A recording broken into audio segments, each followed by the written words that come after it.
Hello and welcome to Crypto Exposed. David Schwartz addresses 10 things the XRP community need to get right. This really needed to be said. This really needed to be done. I think, the belief in XRP is getting to a point where it's getting a bit out of hand. And I say that to be politically correct. It's getting out of hand. And my thing with this is, I'm never here to make people feel silly or anything like that, okay? When I first got into XRP, I was sent a whole load of videos. I didn't know what it was. Somebody was telling me about it, a friend. They sent me a lot of videos and all of it was hype. And I just got sucked into the hype along with that. So I didn't do any research at first. I just followed the videos that people were showing me, and they were showing me all these partnerships and things like that. And I was thinking, okay, this sounds amazing. Now, once one of the theories that I was told about XRP didn't come true, I straight away decided, okay, I'm now going to do my own research and not rely on what things are sent to me, so I can actually make my own informed decisions rather than just following what a load of people are sending to me to get hyped up off of stuff that I don't know how well it's been researched or if it's factually accurate. So I've been in a position where many people where many people are currently, and this video, this isn't to attack people who believe these things, because look, I'm quite confident that the people who see this video who do believe that XRP can be backed by gold and it can, reach these $100,000 and that the Val Hill buyback proposal is all legitimate and it will work out, I don't think there's any way I'm going to be able to change their minds, if I'll be completely honest. If this video does, then great. But I'm not really convinced about that. But for the average person who's a new investor and is looking into XRP, I want this video to reach them, because I don't want them to get sucked into the hype and to lose money because they're following the hype and not the actual realistic, accurate information. So I'm going to go through these details that David Schwartz has addressed, and this will hopefully show people that a lot of the things that people are feeding you, they're just not true and they're just not accurate. It's all just conspiracy stuff. There's nothing really accurate to back it up. It's all going on kind of like faith kind of stuff, or they're just reading into things in a way that's just completely inaccurate. They're seeing things that just isn't there. They're seeing 2 and 2 and making 5. It's just really blown out of proportion fantasy stuff. So let's just look at the list here. So number 1, XRP can't be pegged to gold, silver or anything else. 2, XRP can't magically just become a stablecoin. 3, stablecoins issued on the XRPL are not XRP. So XRPL is the XRP ledger. The XRPL requires electricity to operate. That's 4. 5, XRP can only exist on the XRPL, otherwise it's an IOU. 6, XRP has nothing to do with ISO 222. 7, Interledger doesn't require XRP. 8, all the money in the world will not run across the XRPL. 9, the US government is not going to buy back your XRP. 10, RippleNet is totally different from the XRP ledger. Okay, I'm just going to scroll down just a little bit from that, okay, and straight away you can see there David Schwartz has looked and replied, all of these things are true. So you've got it from the horse's mouth, okay, you've got it right there from the horse's mouth. Now, let's actually go into the breakdown of what David Schwartz will say, because he's actually addressed each one and given a little bit of a explanation. Okay, so we can go into a bit more detail for anyone who wants the more specifics. So in regards to XRP being pegged to gold, he has said, in theory, nothing prevents someone from trying to peg the price, but it's absurd to expect someone to do this when it's virtually impossible to imagine why anyone would want to do that. Completely agree. XRP is decentralized. There's no issuer to do this. It's a huge challenge. How they're going to try to keep maintaining the peg. It's an outrageous tax that they will be trying to do. Why would anybody even think about wanting to try and do this? Doesn't make sense. Then you've also got the factor of as well. Backing it or pegging it to gold, whatever you want to, people use it interchangeably, but let's just talk about pegging it. Pegging XRP to gold. Okay, that might sound good at the moment, but long term, what if XRP could beat the price of gold? Right? Gold is quite a stable price. It's a much higher price than XRP currently is. So I suppose in the short term, you'd think, oh great, XRP's just jumped up however much percent. But long term, what if XRP could completely outshine the price of gold? So are you not necessarily stifling XRP's potential growth in that way? Okay. XRP can't magically become a stablecoin. Someone could offer to redeem XRP at some fixed rate for something else to set a floor price, but why would anyone want to do that? Why wouldn't they just issue a stablecoin and not mess up XRP? If you want a stablecoin, buy one. I think that's self-explanatory, so I won't say anything on that. Stablecoins issued on the XRPL are not XRP. This is obviously correct. You can issue stablecoins on the XRPL, but those are distinct assets from XRP. They have an issuer who typically redeems them and controls them, unlike XRP, which doesn't work that way. Won't say nothing on that. The XRPL requires electricity to operate. I'm not sure how this could be controversial. We don't have non-electric computers with the kind of capabilities needed to run any blockchain. So yeah, I've heard this kind of thing, right, where they're basically saying that, XRP can just run offline. If there was to be kind of like a power outage or something like that, a big blackout that, XRP can still run. There you go. That's not true. It sounds cool, but that's not true.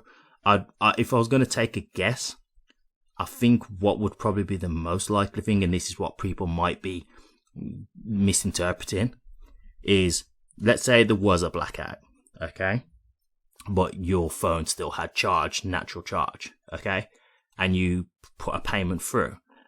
Once the electric is back up and, the ledger's back online, I'm assuming it will instantly put the payment through once the electricity is back up and running. This being a thing where you just make the payment offline and it's just going to go straight through. That's not how it will work. I think it's just going to be a thing where the signal to send the payment will probably be blocked, but it'll be trying to go through continuously until the payment's back up, until the ledger is back up online. Once it's back up online, it will then go through and the signal will be received and it'll transfer the payment ASAP as soon as the signal's been received back through to the ledger. That's my interpretation of it. Okay. XRP can only exist on XRPL, otherwise it's an IOU. Okay. The XRPL is the authoritative record of XRP ownership. You can create XRP denominated assets elsewhere, but unless they're somehow one-to-one tied to XRP on the XRPL, they're not XRP, but a derivative or an IOU. Not much to say on that. I think it's self-explanatory. XRP has nothing to do with ISO 222. So ISO 222 is a messaging standard for payments. XRP is a cryptocurrency. While there could certainly be projects using both of these things, there is no real inherent overlap between them. So yeah, I did a video on this, kind of just explaining this because, a lot of people thought March was going to be, the blast off day for XRP because of ISO 222 migration happening again with more banks. And that's not how this works. ISO 222 is a messaging standard, as David has said. Yes, it does now mean that cryptocurrencies they've basically been given identifier codes. So, for example, if you was making a transfer of a payment and you was doing dollars, the identifier code for that is USD, right? If you was doing it in pounds sterling, it'll be GBP, Great British Pounds. So XRP will now have an identifier code. It will be XRP. So it does mean that now it's enabling features for cryptocurrencies to have an identifier code and be utilized, but it doesn't mean that all the banks are now actually using XRP. So the upgrade is just the messaging standard. It doesn't mean it's the now utilization of XRP by all these banks. And that's what people are getting confused. That's not what the migration was for. It was just to upgrade the actual messaging standard. So there you go. Interledger doesn't require XRP. So David said, IRP works with any asset, either for payment or settlement. It works well in conjunction with XRPL payment channels. You can use IRP for pure dollar payments if you want. Speaks for itself, won't say anything there. All the money in the world will not run across the XRPL. So David said, massively scaling blockchains is hard. That doesn't limit the use of XRP to denominate payments or using payment channels, IOUs, derivatives, etc. Most of the world's payments don't belong on a public blockchain. So yeah, this is one of the things where, you know, people get sucked into like the hype of XRP. You know, all the money is the quote that gets said. All the money, XRP, the standard, etc. And what they basically believe is that literally all of the world's debt, everything in the world is going to be tokenized and put onto the XRP ledger. Why? I have no idea. Because, okay, let's just put it like this. XRP is a cryptocurrency. There's thousands of cryptocurrencies out there. Now, yes, a lot of those cryptocurrencies serve no purpose or have no real utility. But let's go to some of the cryptos that do. HBAR, for example. Ethereum, while it may be slow and clunky and, you know, very high in gas fees, it still has utility. I can't take that away from it at all.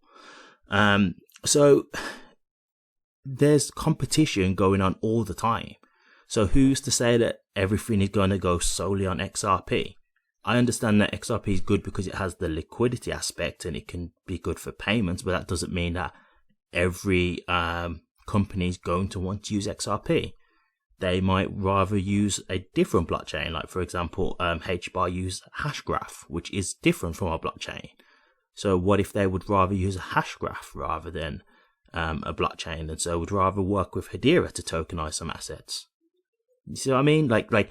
People think that because XRP has this payments speciality to it, that means that everything is just going to go on XRP. And again, this is where people are getting this misconstrued. Like it doesn't mean that everything's just meant for XRP and XRP alone. There's actually an article about something being tokenized on the Ethereum blockchain.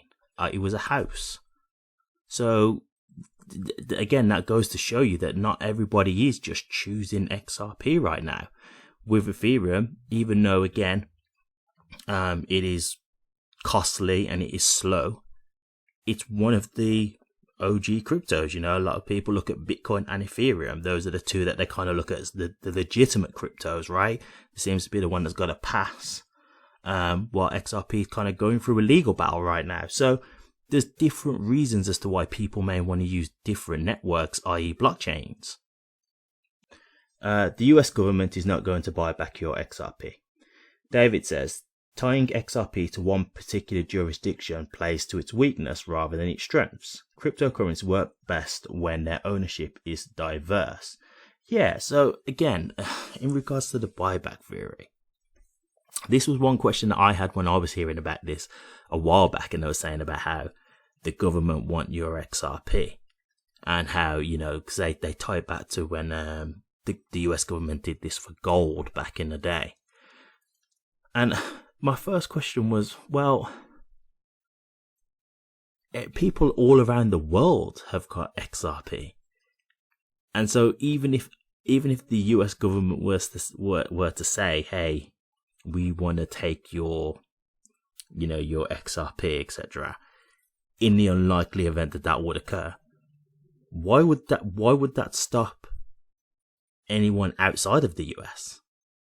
So how would this even work? So okay, maybe you've got some of the American retail customers to hand over their XRP. What about everybody in the UK? Everybody in China, India, wherever? They haven't got to play to the USA's jurisdiction. They're not under their law. So what's going to happen to everybody else XRP? They still get to hold it. So how is that going to work out for the US government? You know, they talk about how they need everyone's XRP. Well, if you can only get everyone's XRP in America, then how is that going to work? You see, so it's like there's so many holes in some of these theories that are out there. But when you believe in something and you really want it to be true, I guess it doesn't matter what gets said. You know, that's just what it is. People believe these things, and that's that. You know, they will fight it to the death because they want it to be true, and they've made themselves believe these things. Okay, RippleNet is totally different from the XRP ledger.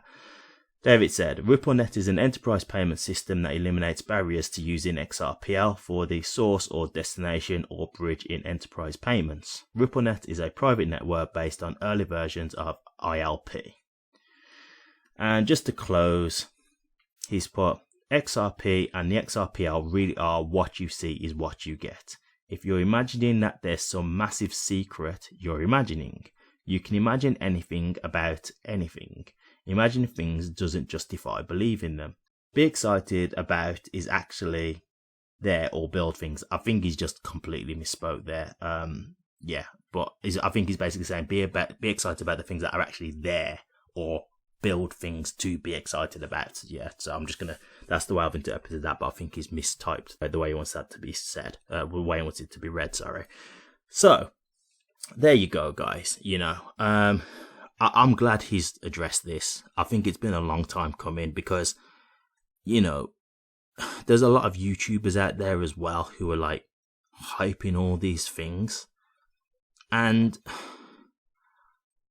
I'm at a crossroads in terms of this because I don't know if they just genuinely believe this stuff or if they're really just trying to get money out of people because they're getting high amounts of YouTube views, they're doing Patreons, etc, etc. Now, for me personally, I'm here doing YouTube myself. Obviously, I'm clearly not someone who's a big channel right now, but I've got no grievance with anyone trying to, you know, do YouTube as a career. That's fine. I think my only thing is just doing it with integrity. I'm not here to kind of like pull the wool over people's eyes to try and get views and clicks. I'd rather have a smaller channel if that's what it means, knowing that I'm being honest with myself and not feeling like I'm deceiving people, because I just don't want to do that. I'm actually here, and the whole reason why I started this channel is because I see a lot of misinformation out there, and that's the kind of stuff I want to clear up. I want to be realistic, and I want to give people, you know, the accurate information, and to help people who might be new investors to see this and think, yeah, this seems more reasonable, and I can make an informed decision on what I'm investing in with this information, rather than just hyping it and saying, yes, XRP is going to hit $100,000 in 2 days. Just follow this date that's going to lead to the government saying that there's secretly some huge thing going on behind the scenes that means XRP is going to take off. I can't deal with that because I just don't believe it. So I can't do that. Now, whether these XRPs are whether these YouTubers are actually doing this for that reason or not, I don't know.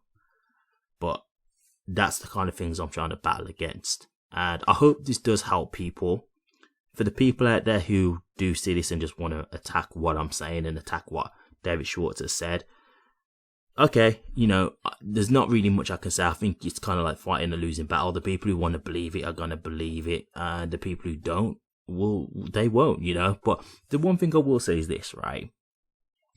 Just to the people who don't believe what David Schwartz has said, okay, a lot of these people will then put in the picture where David Schwartz said about XRP can't be dirt cheap, which is just a misinterpretation, which is he actually has cleared up in another tweet, by the way.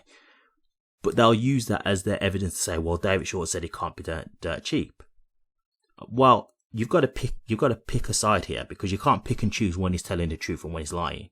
You can't say he's telling the truth when he said, oh, it can't be dirt cheap, but then say, well, when he's come around and actually said, well, all these things are true that you don't want to hear, then you say, oh no, he's just lying. He just wants to fud us out of our bags. He wants us to sell because he doesn't want us to hold the XRP. Which one is it? Which one's the truth? because he's either telling the truth on both times or he's lying on both occasions. You can't pick and choose when he's lying and when he isn't. So, interesting topic, but I hope this does give a lot more reality to people. And for the people out there who are considering investing in XRP, just take some time, do some research, be comfortable about it, because none of this stuff means that XRP is now a terrible investment. It doesn't. The thing is that people are investing in XRP thinking it's going to be this ridiculously unrealistic price. Doesn't mean they can't still do well. It's just not going to hit some of the figures that these YouTubers are telling you that it's going to hit. And once you've got the more realistic outlook on it, you can make more realistic investment options. So, as I say, do your research. I'm going to leave it there because I can go on a tangent with this all day. Thanks for watching, guys. If you did like this, please remember to like, comment, and subscribe. But until next time, take care.